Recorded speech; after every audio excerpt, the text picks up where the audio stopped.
The last pillar of trauma-informed care is self-regulation, or in other words, it means to manage your emotions. Now, if I can explain to you trauma with a hand model of the brain.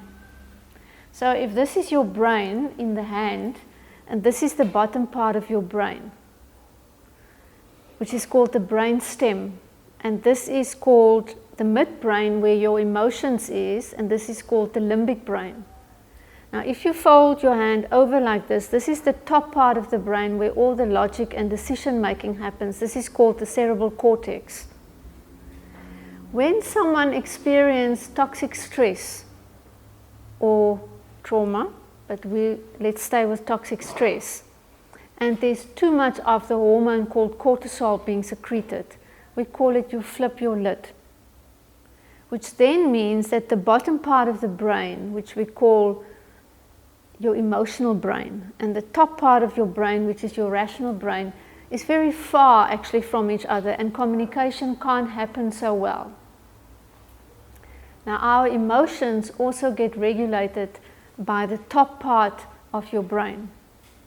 So if there's this distance between the bottom part and the top part of the brain, and a signal comes to the bottom part of my brain that tells me I'm in danger or I'm angry, and especially if you're a child but also an adult that's never learned to regulate their emotions, I will get in a rage and very angry and act out before I even know it, because this bottom part of the brain, its function is to keep us safe, which means we react instinctively. But when your brain is like this, which means it's a calm brain, it means that a signal goes through our emotions to the top part of the brain, and we can actually decide, how am I going to respond? Most people in South Africa, I would say, and definitely in the Cape Flats area or in the Western Cape area, currently live in toxic stress due to all the violence and the fact that generational and community traumas have not been solved. So they live in a survival brain, which means that they live in the bottom parts of their brain, and the distance then between the bottom part and the top part of the brain to have safety and connection and then calmly decide what to do is not there. People that live in their survival brain, for them there's no tomorrow, because I have to now see who's endangering me and from whom do I need to fight, flight or freeze. And how do we rectify that?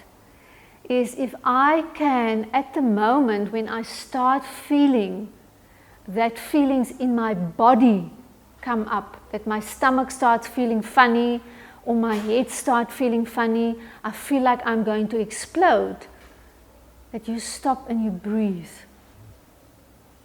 Because that minute that you stop and you focus on your body and your breathing, you're going to realize, I'm now going to do something that I might regret.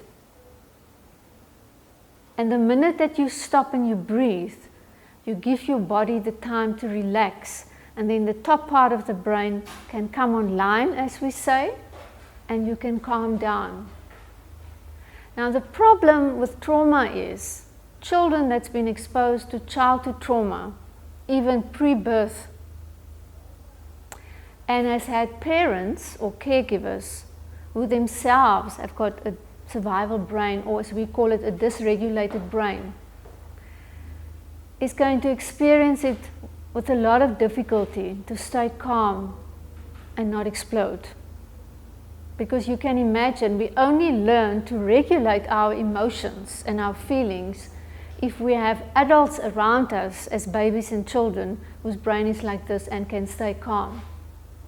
If we grow up in an environment where adults' brain look like this and they are dysregulated or in their survival brain, our brain tells us, because our brain learns through experience, that I need to fight the whole time to survive, and the world is a dangerous place.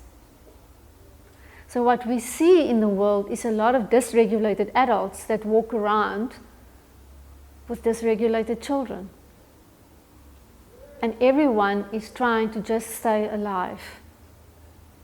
Which means that we all need to learn what is the ways that I can actually calm my bodily reactions down. Because once the body can calm down, the brain will calm down.